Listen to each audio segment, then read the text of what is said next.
Sud Radio, le monde à découvrir, Christophe Gicquel. Ah, chers amis, IS ou IES de Sud Radio, à la seule évocation de ces trois mots, la mer Rouge souffle immédiatement sur vos esprits, je le sais, comme un chaud parfum à la fois d'aventure, de mystère et d'émerveillement. Il faut dire que la mer Rouge jouit depuis la nuit des temps d'une réputation quasi mythologique sur le globe. Elle reste le point de passage entre la Méditerranée et l'océan Indien, située donc entre l'Afrique et la péninsule arabique, déjà tout un programme. C'est une mer, plus salée que les autres, donc on y flotte mieux, et sa température est en général au-dessus de 24 degrés et au-delà. Elle n'est pas rouge, mais plutôt d'une jolie couleur bleu-vert, et surtout la richesse de ses fonds marins, la densité exubérante de sa faune et flore en font un feu d'artifice pour les yeux des plongeurs. Elle abrite 250 espèces de coraux, 1200 de poissons différents. Ce sont donc pour toutes ces belles raisons uniques au monde que la croisière demeure la meilleure façon de découvrir la mer Rouge. Et en écoutant cette émission avec nos amis organisateurs des croisières Seabase sur des bateaux au confort de rêve, vous allez assurément vous immerger avec nous dans ce grand bleu féerique, jardin, plateaux de coraux, fonds de sable blanc, épaves mythiques, tombants, couleurs incroyables et multitudes de poissons seront au rendez-vous. Un paradis pour plongeurs, me direz-vous? Pas seulement, car une croisière en mer Rouge, c'est aussi et avant tout une expérience humaine et égyptienne. Vos hôtes égyptiens, tous francophones, seront en effet particulièrement attachés à la notion de bienveillance et d'hospitalité. Car se relaxer sur le ponton d'un navire, nager en toute sécurité dans les eaux translucides ou au milieu des dauphins, partager des tablées conviviales et créer du lien humain fera aussi partie de votre programme d'émerveillement.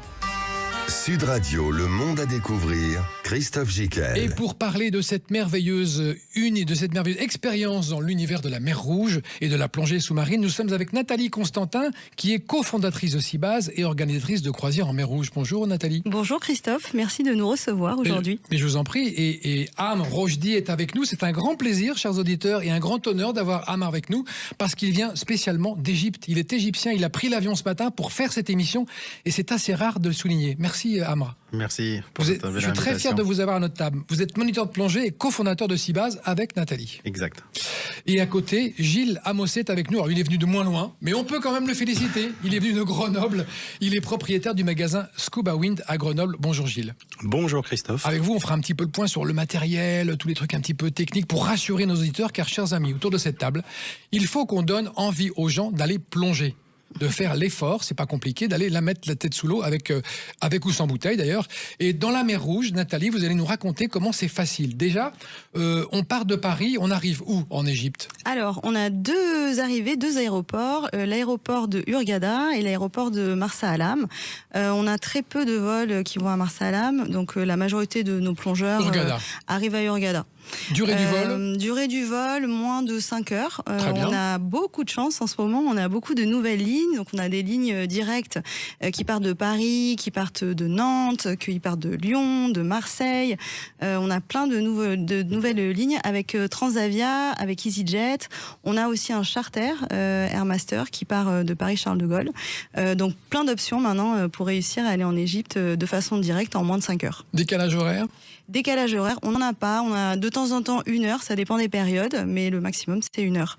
Donc très facile l'Égypte, très près et pas beaucoup de décalage. C'est vrai, ça c'est absolument génial qu'on ait aussi peu de temps d'avion pour découvrir un univers totalement différent de la France, hein, et des fonds marins français, parce que c'est quand même très particulier. Tout à fait, très dépaysant. Alors on a une chance incroyable, on a tout le temps du soleil. Il paraît. Mais oui. Il fait beau. Mais oui. 24 heures de pluie maximum par an. C'est le bonheur, donc vous êtes sûr vraiment de trouver du soleil en arrivant en Égypte. Et ce que je disais est vrai, en général c'est assez vrai, mais la température de l'eau est de 24 jusqu'à 30 parfois. Hein. Oui, alors le moins qu'on peut avoir, ça va être 20 degrés. On va monter jusqu'à 30, 31, au grand maximum 32. Après, on n'espère pas plus, parce que pour les coraux, c'est important de ne pas avoir de température plus importante que celle-là. Période idéale pour plonger chez vous à Seabase? Alors, on plonge vraiment, on recommence la saison à partir de mars. On peut plonger de mars à décembre, finalement. Alors après, on a des périodes où l'eau est plus chaude, où on a plus de monde, moins de monde. Donc, toutes les périodes sont intéressantes. La très très haute saison en Égypte, c'est octobre-novembre. On a beaucoup de plongeurs qui aiment venir en Égypte quand il fait froid en France. Mais cela dit, à partir de mars, avril, il fait toujours beau, comme je vous disais. Et puis, c'est des périodes où on a peut-être moins de bateaux en mer aussi.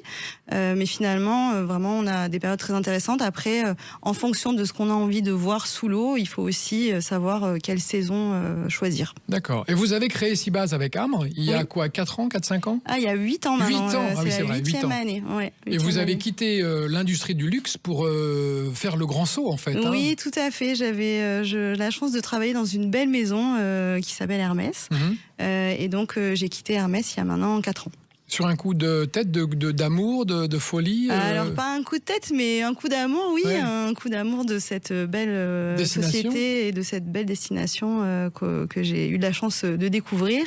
En fait, j'ai commencé la plongée, justement, je travaillais chez Hermès, j'ai commencé la plongée il y a 8-9 ans. D'accord. Et donc, ça a été vraiment un coup de cœur et j'ai eu la chance de rencontrer Amr et puis on a créé Seabass ensemble. Alors, on va parler avec Amr des bateaux. Juste une dernière question, Nathalie. Quand on arrive et quand on a pris un package chez vous, on met le pied sur un bateau, on reste 8 jours ou 7 jours, 7 jours, 7 nuits, et on ressort du bateau. On n'a pas mis le pied à terre. Non, alors c'est vraiment 7 jours de croisière. On est en immersion totale. Immersion totale. Avec d'autres plongeurs. Ouais, tout à fait. Donc 7 jours de croisière, du samedi au samedi. Il y a quelque chose d'exceptionnel dans la croisière plongée, c'est qu'on n'a pas de réseau. Il y a très peu de réseau. Alors on a des croisières un peu plus, les croisières nord. On oublie le téléphone. Exactement. C'est vraiment un moment de détente absolue. On n'a pas de Wi-Fi à bord. Alors pour ceux qui vraiment ont besoin de réseau, on peut arriver à avoir des cartes SIM à l'aéroport, mais on pousse pas du tout ça. En fait, ce qui est important pour nous, c'est vraiment cette ambiance qui est incomparable et le fait de se retrouver, de pouvoir échanger, de faire l'apéritif le soir, de discuter.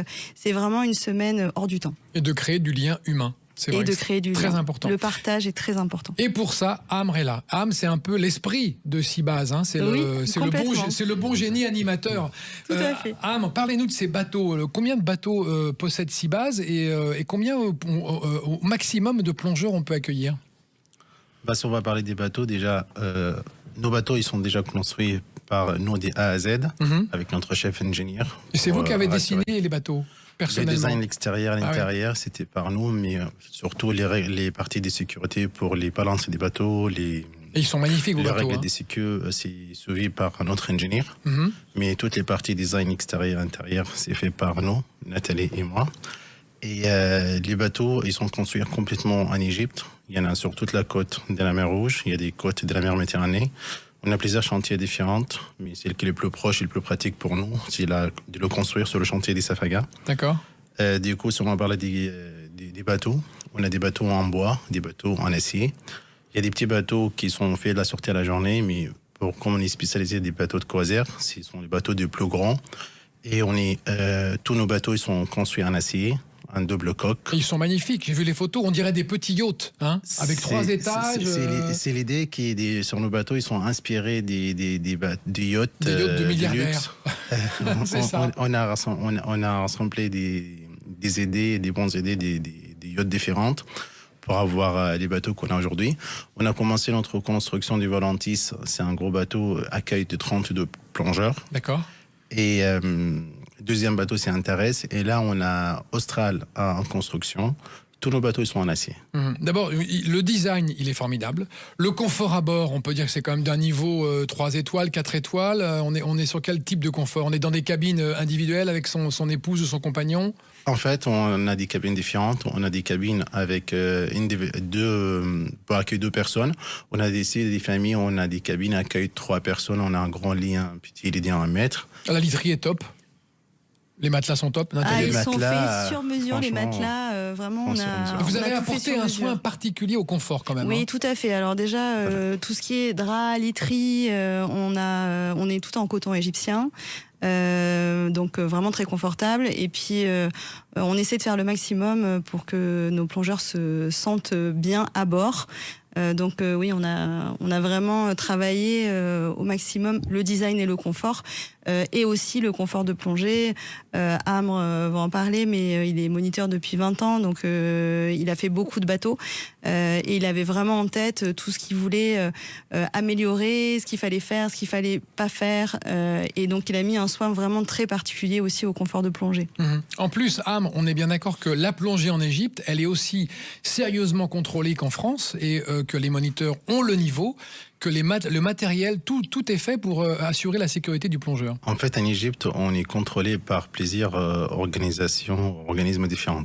Si on commence par les ministres du tourisme, ils sont en train de contrôler, ils ont mis une recommandation minimum pour les chambres, pour les cabines sur les bateaux. Ils gèrent les parties hygiène de la cuisine pour la restauration, pour regarder les normes de sécurité et tout ça. On a un contrôle de la CWS. La CWS, c'est une organisation créée par des ministres du tourisme. Là, ils sont responsables de gérer toutes les parties techniques sur les bateaux, soit toutes les chambres des salles de machines, soit des compresseurs, pour gérer les qualités d'air, les contrôles des blocs qui sont faits un test visuel ou test hydro. Ils gèrent toutes les points de sécurité, les pharmacies, les moniteurs qui sont déjà leurs certificats. C'est draconien, c'est super surveillé. Ouais. Même les marines contrôlent tous nos bateaux pour voir s'ils sont valables pour naviguer ou pas. Et même le nombre des gens, les participants, ils sont contrôlés par le Coast Guard qui donne l'autorisation avant chaque départ. Et en plus, il y a votre œil à vous, Amr, qui rigole pas non plus. Hein, c'est strict. Hein. C'est obligé pour monter les normes de sécurité sur nos bateaux. Oui, absolument. Gilles Amossé, vous êtes propriétaire du magasin Scuba Wind à Grenoble. Vous avez connu comment Seabase? Parce que c'est d'abord une expérience de plongeur, votre expérience avec Seabase. Tout à fait. En fait, moi, j'ai connu Seabase en 2017. Ils venaient juste de commencer leur création et leur activité. Je connaissais très bien l'Égypte puisque j'y étais de nombreuses fois déjà allé pour plonger. Alors j'ai connu l'Égypte dans des conditions, dans des conditions un petit peu plus sommaires, un petit peu plus, on va dire un petit peu plus Walgen, comme on dit. Oui, mais donc votre avis est important parce que vous avez connu l'avant et maintenant aujourd'hui c'est. Et en fait, suite à un souci personnel en 2010, je m'étais juré de jamais retourner en Égypte. Et en fait, j'ai décidé d'y retourner. Par une amie qui m'a conseillé d'aller faire une croisière avec Seabase. J'y suis allé. Et en fait, ça m'a renoué totalement avec la plongée en Égypte. Et vous allez nous raconter ça dans le détail dans quelques minutes. Et c'est important qu'on fasse un petit suspense. Vous allez nous raconter votre première plongée en Égypte, avec Seabase, et comment ça s'est passé, et comment ça se passe sur le bateau. Vous allez nous raconter l'ambiance, car nous sommes, chers amis, en train de découvrir l'univers sous-marin et les plongées avec Seabase dans cette émission. À tout de suite. Sud Radio, le monde à découvrir, Christophe Gickel. Et oui, chers amis, nous sommes en mer Rouge. La mer Rouge, je vous rappelle quand même quelques chiffres. Hein. C'est quoi? C'est 2000 mètres, 2000 km, 1900 km carrés, 1900 km de long. De long, 365 de large. Hein. 355 km de large. Voilà, on a un spécialiste, Amr, qui est venu spécialement d'Égypte. Il est avec nous, Amr Rochdi, moniteur de plongée, cofondateur de Seabase. Nathalie Constantin, cofondatrice de Seabase, organisatrice de croisière en mer Rouge. Et Gilles Amossé, propriétaire du magasin Scuba Wind à Grenoble. On en parlait justement avant la pause. Gilles, votre premier contact avec la mer Rouge et avec Seabase, ça a été avec Nathalie. Tout à fait. Et ça s'est bien passé? Ça s'est très bien passé. Donc, alors que vous y allez un petit peu avec un a priori. J'y suis allé un petit peu avec du recul. Alors non pas vis-à-vis de Seabase, j'y suis allé avec du recul tout simplement. Une expérience personnelle. Une mauvaise expérience avec effectivement une croisière précédente. Et puis en fait, je me suis dit que gravitant dans le monde de la plongée, voyant des plongeurs tous les jours, je me suis dit que ce serait bien d'organiser une croisière avec nombreux de nos clients plongeurs et passionnés. Et puis j'ai voulu faire cette croisière une première année, ça n'a pas réellement fonctionné. Donc j'ai reporté à l'année d'après et puis on a fait cette croisière avec une trentaine de plongeurs passionnés qui gravitent autour de chez nous. Et quand on est arrivé en Égypte, en fait, ce qui m'a réellement surpris, c'est le côté organisationnel de Seabase, qui a été vraiment et véritablement parfait du début jusqu'à la fin. Et puis depuis cette période, en fait, on organise une croisière tous les ans avec des clients chaque année.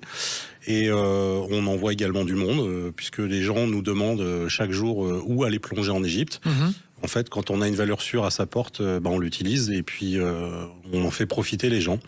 Et c'est vrai que, on veut dire que les bateaux sont très accueillants, que l'équipage est absolument merveilleux et bienveillant. Et francophone. Et francophone, et ça c'est véritablement ça va rassurer nos auditeurs toujours. Du confort, parce que c'est vrai que c'est pas toujours évident d'arriver dans un pays étranger dont on ne parle pas la langue, qu'on n'est même peut-être pas, je dirais, totalement libre avec la langue anglaise, et facile de la parler.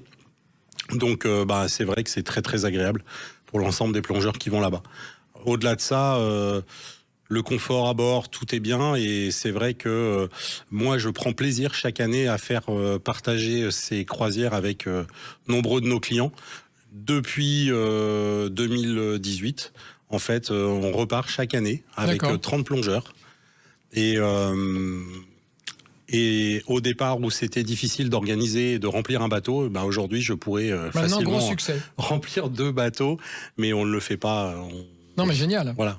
Nathalie Constantin, vous qui êtes cofondatrice de Seabase et organisatrice de ces croisières, selon vous, quelles sont les clés de ce succès? Est-ce que c'est parce que vous offrez un catalogue de 80 sites possibles de plongée? Est-ce que parce que la vie à bord est très conviviale et il y a une ambiance particulière grâce à Ambre, entre autres, mais il y a aussi d'autres personnes. Est-ce que c'est un peu tout ça qui fait le succès? Alors je pense que ce qui fait le succès, c'est que déjà on est des passionnés. Déjà vous êtes passionnés. On est passionnés. Donc vous transmettez ça. On aime. Après, Gilles parlait de l'équipe francophone. On a en effet des moniteurs qui parlent français, mais à la base on a quand même des moniteurs qui sont 100% égyptiens.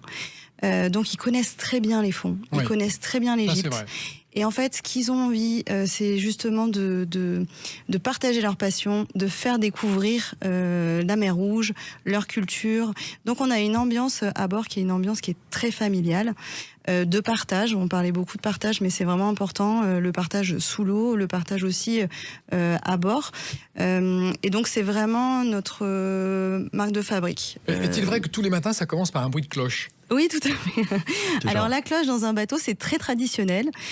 Donc on a la cloche qui sonne pour le repas, on a la cloche qui sonne pour aller plonger, et bien souvent au cours de la journée, on ne sait plus pourquoi la cloche a sonné, si on a mangé, s'il faut aller plonger, s'il faut s'équiper, s'il faut aller à table. C'est vraiment, mais c'est très traditionnel. Et alors sur notre dernier bateau, on a mis peut-être 2 mois à réussir à trouver l'endroit pour mettre la cloche. Et tous les jours, on avait les plongeurs qui nous disaient mais où est la cloche? On avait mis une petite sonnette qui sonnait dans les cabines. Et on s'est fait reprendre jusqu'à ce qu'on ait bien fixé la cloche. Tout le monde était en panique de ne pas la trouver. Mais donc c'est vraiment important. Il y a une personnalité dans vos croisières, il y a une singularité. Est-il vrai que vous avez réussi à fédérer une communauté de gens qui sont vraiment des Seabase man et women? Ouais, tout à fait. C'est un peu ça. Mais oui, on a un groupe en fait depuis 3 ans qui s'appelle Plongeurs Seabase sur Facebook et qui réunit aujourd'hui plus de 5000 plongeurs. Donc c'est tous des plongeurs qui sont partis avec nous majoritairement, ou des plongeurs qui vont partir. Et donc, tout le monde se pose des questions sur quelle est la température de l'eau actuellement, ou toute question, est-ce que je dois mettre ma lampe dans la soute, dans mon bagage soute, etc. Donc, il y a vraiment une grande communauté qui partage et qui s'entraide. Et puis on a aussi les plongeurs qui sont partis, qui font des retours, qui mettent des vidéos, des photos, etc. Et vraiment beaucoup d'échanges. Et donc on a aussi un petit challenge qui consiste à se prendre en photo un peu partout dans le monde avec son polo Seabase. Donc on sent vraiment que on a une communauté de plongeurs autour de nous qui est assez soudée. Et c'est vraiment super. C'est vraiment super. Ambre, est-ce qu'on peut dire qu'il y a 2 zones? Il y a en mer Rouge, il y a le sud et le nord. C'est 2 plongées pas forcément différentes, mais il y a quand même des petites différences. Qu'est-ce qu'on voit au sud? Qu'est-ce qu'on voit au nord? Normalement, déjà, tout le long de la mer Rouge, en fait, avec toutes ces variétés, ils sont adaptés à tous les plongeurs loisirs et les plongeurs tech. D'accord. Grâce à ces tombants, des plongées qui sont tellement variées, du coup, ils sont adaptés à tous les niveaux. On peut être débutant et plonger avec Seabase. Plongeurs expérimentés, il y a tous les niveaux. Et on verra avec Gilles qu'on peut aussi faire une formation. Bien sûr, il y a des plongées qui sont déjà adaptées, comme pour les plongeurs qui viennent en famille, qui est comme la zone des Dolphin Reef, avec ses dauphins et qui avec des plongées qui sont en profond. On commence à quel âge? Les niveaux des plongées? Non, quand on est enfant, on peut commencer à partir des 10 ans. 10 ans? On peut avoir les juniors open water diver chez Badi. D'accord. Et après, plus qu'on se barrière des 15 ans, on peut être plongeur adulte, être accès à tous les niveaux. Ça, c'est pour la plongée, mais on Ça, a c'est- des enfants plus petits qui viennent à bord des Qui font croisières la de plongée fin. On peut d'or, avoir bien des, sûr. plongée d'or, on des va enfants faire une plus petits. baptême, un petit baptême à 2 De toute mètres. façon, on leur met un masque avec un tuba et ils sont Mais contents. oui, Pour snorkeling, découvrir. nager avec les dauphins, c'est Ah, le rêve sûr. des enfants. Mais dans le sud, il y a des sites aussi qui sont adaptés d'avoir des pélagiques en général dans le sud. Et après le nord avec ses merveilleuses épaves. Et comme on a l'épave des Cecil Gorm, pour moi c'est les premières épaves à visiter dans le monde. C'est vrai. Cette épave-là, c'est une porte de matériel de guerre anglaise. Elle a coulé pendant les deuxième guerre mondiale, le 6 octobre 1942. Cette épave-là, franchement, elle est adaptée à tous les niveaux parce qu'il commence à partir de 11-12 mètres et ça descend jusqu'à un grand max de trentaine de mètres. D'accord. Avec ces cales qui sont chargés avec le locomotive, avec deux motos. Oui, avec encore des tout le groupes matériel à électrogènes. l'intérieur. Tout le Et matériel on peut sont le en voir. bon état, on peut le voir. Ils sont entourés par des milliers de poissons à l'intérieur des phares-là. C'est avec génial. Il faut plein être de éclairé, belles non? vies. Une lampe? Toujours, Non. on a besoin de lumière pour voir mieux, mais en tous les cas, il y a des belles luminosités autour et dans les cales. Mhm. Mais franchement, cette épave-là, pour moi, c'est une des plus belles épaves qu'on se trouve en mer Rouge. Bien sûr, il y en a plein des épaves, soit au brossard, soit au large de la mer Rouge. Donc soit déjà, des on peut autres y aller épaves. pour les épaves. La On y mer- va, le pour les nord- poissons. Le nord, il s'est répété avec beaucoup d'épaves. Mhm. En fait, le nord, c'est juste à l'entrée du canal de Suez. On trouve les sites Carbonnois. On a environ, sur un seul site, on a environ 4 épaves. Ils sont juste trouvés sur le même site, sans oublier tous les épaves qui sont autour. Ça, c'est le nord, il s'est répété. N'oubliez pas toutes les plongées, les parcs nationaux comme Ras Mohammed, Sharm el-Sheikh, Sud des Sinaï, les droits de Tirane, c'est du tombant. Tombant, aussi- ça veut dire quoi pour nos auditeurs? C'est quoi? C'est Tombant, des falaises qui tombent Exactement. sous l'eau. Exactement, ça descend jusqu'à une profondeur illimitée. Il y en a qui sont limités à 300, il y en a qui descendent encore beaucoup plus profond. Mais en tous les cas, au niveau de la profondeur, il est limité à mer Rouge pour les plongeurs loisirs à 40 mètres et la plongeur est limitée pour les plongeurs tech. Et est-ce qu'on voit des coraux? Est-ce qu'on voit des poissons multicolores? Est-ce qu'on voit des trucs merveilleux? Tout. Tout, voilà. On voit tout, ça Ça, je m'en dévoile, doutais. ça Je me doutais dévoile qu'il allait les me besoins répondre ça. des gens. Mais on n'oublie pas aussi, c'est des gens qui viennent pour voir des pélagiques, ils sont orientés Alors plutôt dans racontez-nous les ce que c'est croisières qu'un dans le pélagique. sud. Un pélagique. Pélagique, c'est des gros requins qui vivent au large, dans le bleu, de le grand bleu, comme les requins, comme des spados, comme des carangues géantes, comme des tendons chiens. Tous ces pélagiques qui vivent au large, dans le bleu, qui chassent les D'accord. poissons. Donc on les Parce qu'il y en voit a des- sans danger parce qu'on est en plongée, et qu'on est accompagné, et qu'on est encadré. Il y a toujours un Sans encadrement. problème. C'est juste vraiment, c'est la majorité des requins, comme la famille océanique, celle qui ça correspond au requin océanique ou des Et requins. vous êtes toujours là en plongée? Il y a toujours un moniteur? Toujours. Sur tous nos bateaux, on met minimum 4 moniteurs par bateau. On peut monter à 6-7 moniteurs en fonction du niveau qu'on a D'accord. sur chaque bateau. Gilles Amossé, propriétaire du magasin Scubawin à Grenoble. Qu'est-ce qu'il faut raconter à nos auditeurs pour qu'est-ce qu'il faut emmener comme matériel quand on va plonger Alors, au départ de France? au départ de France, Parce en fait, qu'on- aujourd'hui, on est confronté à Problème de deux petits soucis. C'est que compagnies aériennes qui les sont pas compagnies sympas. aériennes qui minimisent de plus en plus le poids des bagages. Donc, nous, en fait, on fait un petit peu interface avec nos distributeurs, fabricants, pour leur faire remonter l'information comme quoi il faut essayer de plus en plus de se tourner vers du matériel ultra léger. Mhm. On a vu une amélioration très nette depuis quelques années sur le poids de ne serait-ce que le bagage, parce que les plongeurs en fait aiment bien révéler leur identité sur le bagage. Par exemple, le bagage plongé, pour eux, c'est une identité. Ça leur appartient. Et ces bagages, il y a 10-15 ans, moi je travaille dans la plongée depuis plus de 35 ans, c'est vrai que j'ai vu des bagages extrêmement lourds et aujourd'hui les bagages sont de plus en plus légers, c'est très important. Et C'est quoi le poids moyen d'un plongeur qui va en Égypte? alors, aujourd'hui, il est très difficile en fait de faire des bagages complets en dessous de 10 kilos. Ça D'accord. peut arriver, mais c'est de plus en plus difficile Ouais, faut parce compter que 15-20 quoi. parce que bon, on va dire que aller à 12-13 kilos, on a un bagage assez complet. Les lampes qui prenaient beaucoup de poids il y a quelques années sont de plus en plus légères et de Donc plus il en faut plus des petites. lampes, il faut un gilet de stabilisateur. Les bateaux peuvent proposer du matériel à la location. Ils peuvent proposer du matériel pour quelqu'un qui n'est pas équipé. Sans rien, alors. Tout à fait. Tout à fait. C'est qu'on appelle voyager léger. Ah bah très bien. Il y a des plongeurs qui ne souhaitent pas partir avec leur propre matériel parce qu'ils n'ont pas de matériel déjà. Parfois ils n'ont pas le budget pour l'acheter et se le payer. Donc la solution alternative, c'est de pouvoir prendre sur place, et ce qui est très bien. Maintenant, quand ils veulent avoir leur propre matériel, c'est vrai que si on part avec tout, c'est 12-13 kilos à peu près. On peut faire moins, mais c'est difficile. Un détendeur de plongée, c'est tout de suite, donc ce qui permet de respirer, c'est tout de suite entre 1,5 kg et 2,5 kg. Donc finalement, il faut mieux prendre sur place, en mer Rouge. On peut le faire. Oui, après, il y a des gens qui ne souhaitent pas le faire parce qu'ils aiment avoir leur matériel pour des questions d'habitude. D'accord. Ça dépend. Après, pour tous les plongeurs... On va marquer une petite pause, Nathalie. On se retrouve juste après et on va continuer à découvrir cet univers de la mer Rouge à bord des bateaux formidables de Seabass. À tout de suite. Sud Radio, le monde à découvrir, Christophe Gicquel. Et nous sommes avec nos invités depuis le début de l'émission. Nathalie Constantin est avec nous, cofondatrice de Seabass. C'est beau ce bruit de détendeur et de bulles. Cofondatrice de Seabass, organisatrice des croisières en mer Rouge, avec Amir Rochdi aussi, qui est moniteur et plongée, et l'autre cofondateur de Seabass. Et Gilles Amossé, propriétaire du magasin Scuba Wind à Grenoble, qui nous parlait tout à l'heure du matériel. Oui. On va revenir dessus, Gilles. Une petite précision avec vous, Nathalie. On a parlé des 80 sites possibles.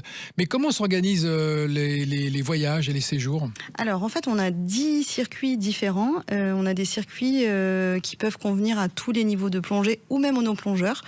Donc ça commence avec une croisière dauphin qui est accessible à tous. Elle est accessible... Je ne suis pas plongeur, je peux venir. Vous pouvez venir avec grand plaisir. On vous attend d'ailleurs. Avec mon épouse et mes 8 enfants. Exactement. Ah bah dis donc, on va vite remplir le bateau avec vous. On n'aurait pas dû. Donc la croisière dauphin, c'est une croisière qui est magnifique. Elle est où cette croisière dauphin? Elle est dans le sud de l'Égypte. Et donc on amarre le bateau dans un lagon qui s'appelle le lagon de Sataya de Dolphin Reef. Donc en toute sécurité? En toute sécurité. On a une colonie de dauphins long-bec qui vivent dans ce lagon. Et donc, il est possible d'aller nager. Donc, il est interdit de plonger dans ce lagon parce que c'est un lagon protégé. Par contre, on va nager avec les dauphins. Donc, c'est le rêve de tout enfant et adulte avec masque tuba. Des jolis fonds avec des beaux coraux. Les coraux sont très colorés. C'est top. Et bien justement, il est temps d'écouter le témoignage de Sarah, qui est maman de 2 petites filles, qui est partie avec son mari plongeur, tous les deux en croisière avec vous, avec Seabass en mer Rouge, avec ses 2 enfants. Et elle va nous raconter son expérience. Bonjour Sarah, vous allez bien? Bonjour, oui, très bien, super. Alors quel âge ont vos petits-enfants? On est parti avec nos filles qui avaient 8 et 5 ans. 8 et 5 ans, et elles ne connaissaient rien de la plongée ni de la croisière? Non, elles nous entendaient souvent partir sur un mystérieux bateau où on voyait des choses extraordinaires. Oui. Et donc elles se rendaient compte que ce bateau existait vraiment. Il s'appelait Boulantis Antares. Et on y est allé pour les 8 ans de ma fille, puisque c'est l'âge à partir duquel elle a pu en tout cas faire son premier baptême de plongée, justement. Alors racontez-nous, les enfants et vous avez partagé ce temps ensemble d'1 semaine, et à un moment donné, vous êtes partis avec votre fille, celle qui a 8 ans, et elle a vraiment vu des dauphins. Ah non, les 2 filles de 8 et 5 ans ont vu des dauphins tous les jours, par jour. Ah d'accord, et on nageait avec. Et on nageait avec, voire même se sont retrouvés autour de bandes dauphins. Non, ça je confirme les propos de Nathalie. Les dauphins sont là, ils le sont tout le temps. Et justement, en préparation de cette interview, je demandais à ma grande si elle se souvenait combien elle en a vu. Elle m'a dit, on en voyait 35 avec 2 bébés tous les jours. Ah ouais. Donc elle a tout noté sur son agenda. C'est génial. Elle a eu le temps de les compter. Chaque jour, elle recomptait pour vérifier qu'il n'en manquait pas l'appel. Et en tant que parent, Sarah, avec votre époux, est-ce que vous avez une petite appréhension en vous disant, oh là là, la vie sur un bateau avec nos 2 filles, ça va pas être simple, et ça s'est bien passé ou pas? Ah oui, l'appréhension on l'avait, surtout qu'en plus nous on a l'habitude de plonger avec Seabass en amoureux, donc on a nos petites habitudes. Et donc là de partir à 4, c'était un challenge, surtout qu'effectivement la vie elle est sur le bateau et on s'est dit si au bout de 2 jours elle tourne en rond, on va pas avoir grand chose d'autre à leur proposer, et ça ne s'est absolument pas passé de cette manière-là. L'expérience est extraordinaire pour les enfants, et puis on n'est pas tout seul sur le bateau, il y avait d'autres enfants. Alors en l'occurrence les nôtres étaient les plus jeunes, mais c'est une croisière qui est vraiment destinée aux familles, donc il y avait plein d'autres jeunes enfants et adolescents, elles ont pu se faire plein d'amis. Je ne parle pas de tout l'équipage qui leur donnait donné, j'ai cru comprendre, à manger des bonbons et du chocolat dès qu'on avait le dos tourné, donc elles avaient trouvé leur petite habitude. Et puis surtout, il y a cette sortie 2 fois par jour, on peut faire du snorkeling, il y a un après-midi où on part sur une île déserte, donc le programme est très très très très riche, il n'y a pas beaucoup de temps pour s'ennuyer. C'est quoi cette histoire d'île déserte ? C'est une pause qu'on fait sur la semaine de croisière, la seule où on met le pied à terre au sens propre du terme. Et donc l'équipage nous permet d'aller découvrir cette île où il n'y a effectivement rien à part des oiseaux, des crabes. On a eu l'occasion nous aussi de voir des tortues qui venaient justement d'éclore sur cette île aussi. Et c'est l'occasion de passer un moment tous ensemble, de boire un verre, de jouer au foot, de courir, voilà, de retrouver un petit peu la sensation du sol. Et de se baigner aussi avant de repartir pour de nouvelles plongées. Et est-ce qu'on peut dire qu'au cours de cette expérience, vous avez recréé du lien aussi en famille ? Vous avez peut-être pas besoin de recréer. Oui. Non, mais en fait, je ne sais pas si c'est recréer du lien. Je vois la nôtre et je vois les autres familles qui étaient sur le bateau. Il y a cette opportunité de partager une passion. Dans des conditions royales, parce que les bateaux de Seabass sont quand même dans des conditions de rêve. On est sur un tout confort. Je vous parle pas non plus du restaurant où les filles se sont régalées et on mange sain. Elles m'ont parlé des mangues, elles m'ont parlé des dattes. Enfin, je trouve ça super que ça soit ce qu'elles retiennent de leur séjour, des fruits et des légumes locaux. Et on partage donc cette expérience dans les meilleures conditions, chacun à son rythme, chacun comme il le souhaite, chacun comme il le sent, avec toujours un équipage hyper bienveillant. Et nous, je vais dire qu'il y a un autre moment aussi, moi, où j'avais une certaine appréhension, c'était le baptême de la plus grande. Ce moment où on va sous l'eau, on y reste plusieurs minutes avec le détendeur en bouche. Enfin, c'est une expérience certes que j'adore, mais qui est assez singulière. Et le faire avec Seabass, et voilà, nous on était à côté, avec mon mari, on plongeait juste à côté, on voyait notre plus grande évoluer avec le moniteur. Moi, je trouve que c'est des moments incroyables. D'accord. Vous avez vraiment vécu une belle expérience en famille avec vos enfants. Comment elles s'appellent, vos petites ? Elissa et Cybèle. D'accord, vous les saluerez pour nous, vous leur direz qu'elles ont participé à une émission de radio et que leurs souvenirs nous ont illuminé notre émission, parce que je crois qu'elles ont des beaux souvenirs de petites filles qu'elles vont garder toute leur vie en fait. Oui, alors après, moi, je vous cache pas que j'espère même un peu plus, j'espère avoir mis une pièce dans une passion qui pourra devenir familiale un jour et qu'on continuera ces expériences tous les 4. C'était un petit peu notre vœu pieux derrière ce voyage, mais quoi qu'il arrive, en tout cas, le pari de leur faire découvrir ce monde sous-marin dans des conditions les plus saines et les plus dans les meilleures et optimales possibles. En tout cas, il a été complètement atteint ce pari et on en garde tous un excellent souvenir, merveilleux même. Merci Sarah de ce témoignage. Je vous laisse repartir. Vous avez eu la gentillesse d'interrompre votre séminaire pour nous parler de votre expérience en mer Rouge avec Seabass. Merci beaucoup. Bonjour à votre époux, bonjour à vos 2 filles. Et puis on se verra peut-être sur un bateau Seabass l'année prochaine. Merci Sarah, bonne journée. Merci Sarah. Merci Sarah. Nathalie Constantin, voilà un témoignage intéressant. On peut venir avec ses enfants et on peut venir quand on n'est pas plongeur. On en parlait avec Gilles. Oui, tout à fait. Alors la croisière Dauphin, c'est justement la seule croisière où il est possible de passer un niveau à bord. Donc c'est à partir de 10 ans et puis après 10 ans jusqu'à n'importe quel âge. D'accord. Mais c'est la seule où c'est possible parce qu'il faut des sites où on a adapté aux standards recommandés par BADI pour passer les premiers niveaux. D'accord. C'est ce qu'on appelle le Obono Tardive. Exactement. Après on a d'autres croisières. Alors les autres croisières sont plutôt pour les plongeurs. On peut avoir des accompagnants, donc des personnes qui ne plongent pas et qui viennent avec leur femme, leur mari plongeur. On en a beaucoup qui passent une semaine à bord à faire du snorkeling, à lire, à passer du bon temps en mer. On a après des croisières qui sont possibles à partir du niveau 1, donc pour les débutants. On a 2 croisières, une croisière au sud qui s'appelle Saint-John et une croisière au nord où on voit des épaves. Et on a ensuite des croisières un peu plus pour les plongeurs expérimentés, donc à partir du niveau 2 et 50 plongées. Et donc Ambre parlait tout à l'heure de la possibilité de plonger avec des requins. Donc ça, c'est des sites très identifiés où on va avec des plongeurs qui sont déjà expérimentés, qui ont de l'expérience et qui savent déjà plonger. Combien de plongées par jour on fait ? 3 ? On fait 3 plongées par jour et pendant on 7 fait, jours. Voilà. Et 21 plongées à la fin du séjour. Non, 16 plongées. En fait, on fait 2 plongées premier jour, 2 plongées le dernier et 3 plongées entre les deux. Donc on a 16 plongées. Est-ce qu'on est un peu fatigué au bout de 16 plongées ? Oui. Après, on propose déjà au bout d'une, je trouve qu'on est vachement relaxé. Sur 1 ou 2 jours, on propose une 4e plongée de nuit si les gens qui ont envie de faire une plongée de nuit. Des plongées de nuit. On peut y arriver normalement une forfait de total des 16 plongées, mais on peut y arriver jusqu'à 18 ou même 19 plongées. Ça dépend les envies de nos plongeurs sur le bateau. Ouais, mais ça, Amra, il est à bloc, hein, jusqu'à 20 plongées. Il est à bloc. Bon, en fait, on s'adapte pour donner le max de plaisir à nos plongeurs. Et voilà. J'ai bien compris que c'était un élément important de votre sens de l'accueil, c'est de s'adapter aux gens et de leur donner plaisir. Mais c'est ça. même pendant la construction de nos bateaux, on a aménagé notre bateau pour que ce sera adapté aux besoins de nos plongeurs pour donner au confort maximum. Alors le retour que j'ai eu en préparant cette émission, c'est qu'on mange super bien.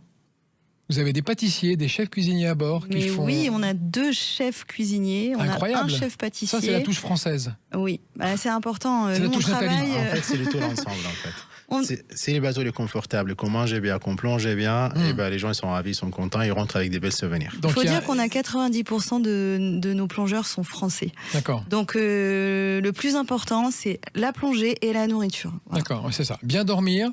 Tout à fait. Donc une belle literie. Tout à fait. Un rythme de plongée régulier. Oui, qui est soutenu. Oui. Un super encadrement, un matériel au top. On va revenir juste un petit peu avec vous, Gilles, sur la formation. Il est possible de se former à la plongée et de concrétiser sa formation sur les bateaux Seabass. Vous avez 20 secondes. Oui, tout à fait. Nous, en fait, on forme des gens toute l'année. Et des gens qui... on est dans une région Rhône-Alpes où il y a beaucoup de lacs. Donc c'est assez austère, c'est un petit peu... c'est moins fun que l'Égypte. Ouais, c'est un petit peu plus glauque que l'Égypte. Et du coup, on propose maintenant, avec nos moniteurs, d'organiser une croisière en début de saison. Et de formation. Et de concrétiser les formations en Égypte, en mer Rouge. Très bien. On va marquer une pause, chers amis. On va se retrouver pour notre dernier quart d'heure et continuer à parler de cette merveilleuse destination en Égypte, en mer Rouge, avec les croisières Seabass. À tout de suite. Sud Radio, le monde à découvrir. Christophe Gicquel. Nous sommes en Égypte et nous visitons les fonds marins. Et les fonds marins égyptiens sont de toute beauté puisqu'ils nous sont décrits par Am Rochdi comme étant sublimes. Et il a raison, Am, c'est vraiment extraordinaire les fonds marins. On découvre de tout. Des animaux, des coraux, des tombants, des épaves, des dauphins. On l'a vu avec vous, Nathalie, et notre invitée qui est repartie, Sarah. Gilles Amossé, un petit mot. Vous êtes propriétaire du magasin Scuba Win à Grenoble. Il est possible de commencer une formation de plongeur et de la terminer et d'avoir le premier niveau en fait avec en Égypte. Vous vouliez insister sur le matériel quand je vous disais qu'on était un peu fatigué au bout de sa plongée. Oui, en fait, juste rebondir sur ce que vous disiez. Est-ce qu'on est fatigué est-ce que on est fatigué à l'issue d'une croisière? En fait, au milieu de la croisière, on plonge quand même 2h30, 3h, des fois plus par jour. Et c'est vrai que le corps enchaîne ses plongées et on peut se fatiguer. Donc, il est important de choisir correctement son matériel. Donc, notamment au niveau du vêtement, de la combinaison, le nord et le sud de l'Égypte, selon les périodes de l'année, sont très différents en termes de température. Et souvent, on voit des gens qui ont mal choisi leurs vêtements. Et c'est vraiment très important de choisir la bonne isothermie en fait. Il faut partir sur une combinaison de quoi en millimètres? Alors, selon la période de l'année, selon le type de croisière que l'on fait, l'épaisseur évidemment a une incidence. Donc en général, pour les gens qui ne sont pas frileux, qui vont faire des plongées dans le sud à une période favorable, 3 mm ça suffit. Nous, on conseillera toujours des combinaisons intégrales pour des questions de protection corporelle. Parce qu'il y a des coraux, il faut faire attention, même si on ne touche rien, il faut faire attention de ne pas se frotter et de se faire mal. Et donc une protection intégrale, c'est mieux. Et puis après, en fonction de la température, on adapte l'épaisseur du vêtement et l'isothermie. D'accord. Nathalie, comment est la vie à bord?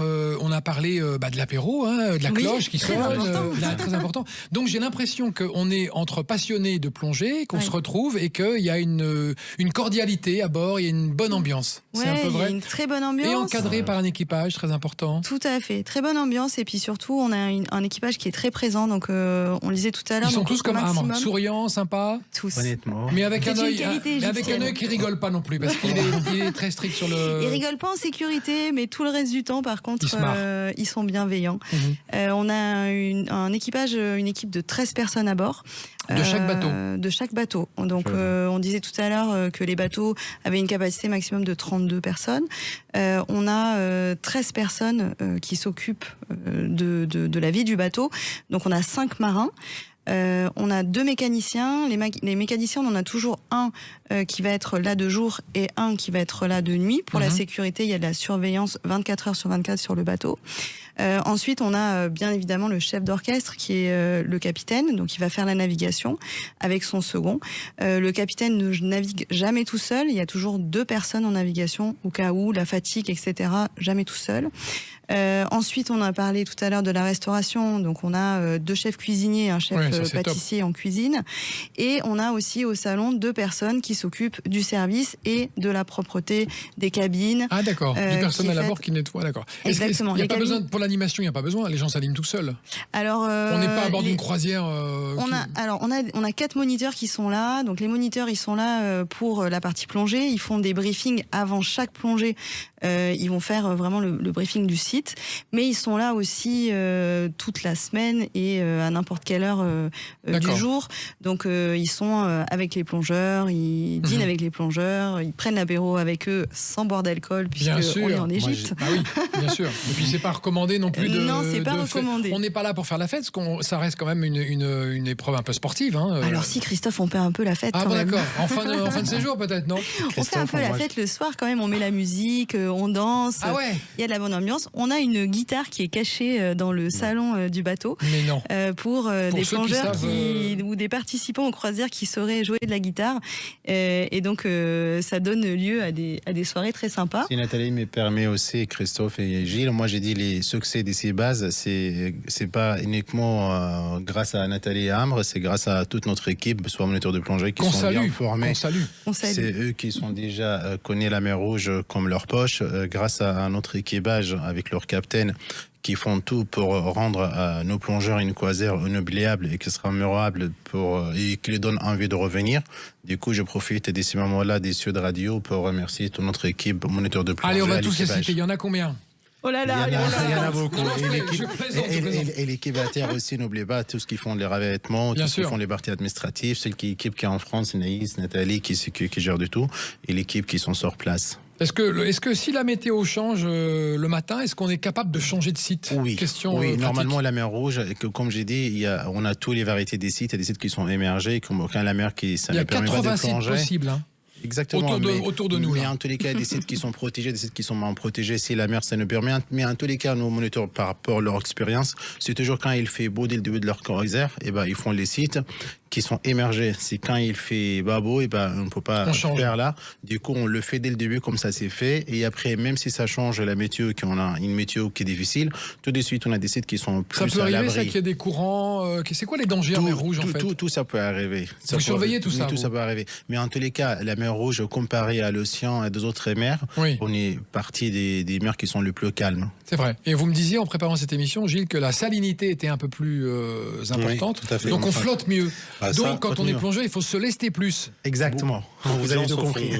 Beaucoup de gens se font surprendre avec ça. Entre la Méditerranée et la mer Rouge, effectivement, il y a pratiquement 1 gramme de plus par litre d'eau. C'est partie les plus merdes qui sont le plus salées au monde. Et c'est vrai que la flottabilité change. En plus, on utilise des bouteilles en aluminium. Donc l'aluminium a une flottabilité. C'est plus léger. On a une flottabilité dans l'eau qui est encore supérieure à l'acier.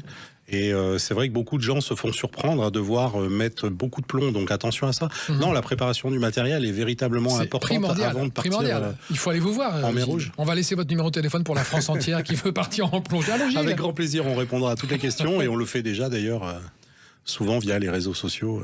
D'accord. Mais on sent l'expérience et le professionnalisme. Et nous-mêmes, d'ailleurs, on achète tout le matériel dont on a besoin et qu'on n'arrive pas à trouver en Égypte. On se sert chez Gilles et on achète vraiment tout le matériel dernier cri, dernière pointe. Avant d'être des commerçants, en fait, on est surtout des plongeurs et des pratiquants passionnés. Passionnés, bien sûr. Mais qui n'est pas plongé, qui n'est pas passionné en plongée. Et aujourd'hui, il n'y a pas de juste milieu. En fait, quelqu'un qui met la tête sous l'eau pour la première fois, soit il ressort en disant c'est pas pour moi, soit il ressort avec un sourire incroyable et c'est fini, ça y est, il a chopé le virus. Nathalie, vous plongez, vous? Oui, je plonge, j'ai chopé le virus aussi. Alors, regardez où ça m'a mené. Je vois, oui, vous avez créé une société en Égypte alors que vous étiez vachement bien à Pantin.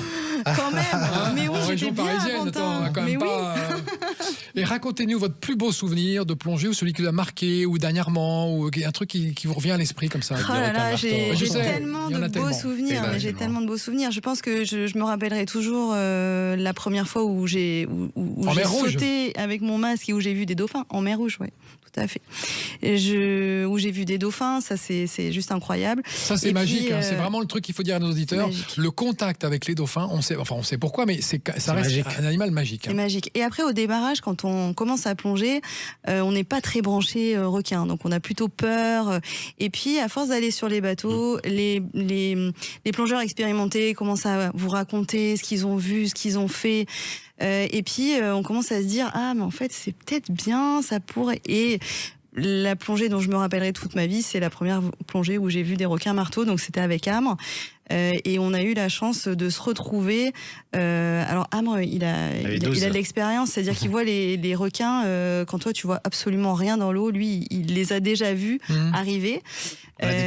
Et puis on était 4 ou 5 plongeurs et on a eu ces requins marteaux qui sont venus et qui ont tourné autour de nous par curiosité pour voir qui on était. Et donc ils ont commencé à tourner comme ça. Ça a duré peut-être 10 minutes. 12, 15. Et puis, c'est long, hein. Ouais, c'est long avec les requins marteaux. Ils ont les petits yeux là sur les 2 côtés et ils regardent. C'est impressionnant. Et puis après, bon, ils ont vu que voilà, puis ils sont repartis en file indienne. Et c'est resté quelque chose de magique. Enfin, on oublie, il n'y a pas de peur, il y a juste de la fascination. En fait, quand pour l'animal, pour la beauté de l'animal. Ouais, vraiment, quand on se retrouve avec l'équipement de plongée face à des requins, c'est fascinant, c'est magnifique. Et vous, la plongée, vous aimez encore faire après toutes ces années, Amr, c'est laquelle ? Quelle plongée vous plaît encore plus, là où vous avez vraiment tout le temps envie de retourner? En fait, j'aime tout. Ouais, voilà. Comme la À mer chaque fois, Rouge, il me dit avec sa ça, beauté. mais En ça fait, va la pas mer m'aider, Rouge, hein. c'est pas ça. En fait, la mer Rouge, avec sa beauté, ça ouvre toute la variété. On a en fait des tombants, on a des plonges avec des grottes, avec qui sont éclairées avec des lumières, tu vois. Et on a des jardins de corail, on a des tombants avec ces magnifiques jardins de forêt, de gorgones géantes, des coraux, tout ça. Du coup, il y a tous les niveaux, il y a tout. C'est vraiment très varié et heureusement que j'aime tout. Et demain, qu'est-ce qu'il y a comme au programme à la plongée? Est-ce que tu repars en Égypte? Demain, quand je retourne en Égypte, je m'occupe des chantiers, je m'occupe des Australes. Ah, c'est ça. Le troisième bateau bateau que vous avez en construction dans un chantier naval qui sera encore plus beau, plus superbe, mieux que les autres. En fait, on fait toujours de petites différences. D'accord. Voilà. On essaye de s'améliorer.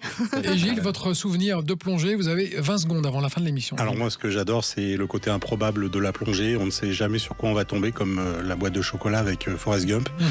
Et mon plus beau souvenir, c'est avec mon fils sur une plongée où on est parti en retard avec 2 autres plongeurs, dernier Zodiac. Et on s'est retrouvé nez à nez avec une raie manta en Égypte. Je n'en avais jamais vu en Égypte. C'est le grand poisson plat avec des... la raie manta a dansé autour de nous pendant 20 minutes. C'était magique. Parfait. En fait, la mer Rouge, on voit tout, presque les animaux. Sauf les grands blancs que j'ai pas vus. Mais après, toute la variété des requins qu'on entend parler...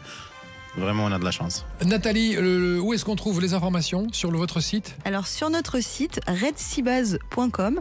Et puis, surtout, dans notre groupe Plongeurs Seabass sur Facebook, qui permet là de voir les retours vraiment de nos plongeurs, les images de l'ambiance à bord, de ce qu'on peut voir sous l'eau, des conseils.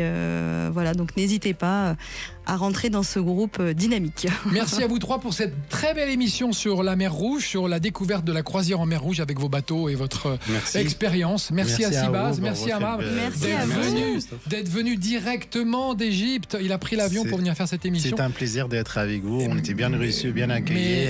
Mais j'espère qu'on est aussi bien accueillis en Égypte et je me suis montré à la hauteur de l'accueil égyptien parce que je sais qu'il est très haut placé, l'accueil égyptien. Bon, Christophe, j'espère qu'on vous a convaincu de nous rejoindre bientôt. D'ailleurs, on a des masques, on les a et on va oui, tout à fait.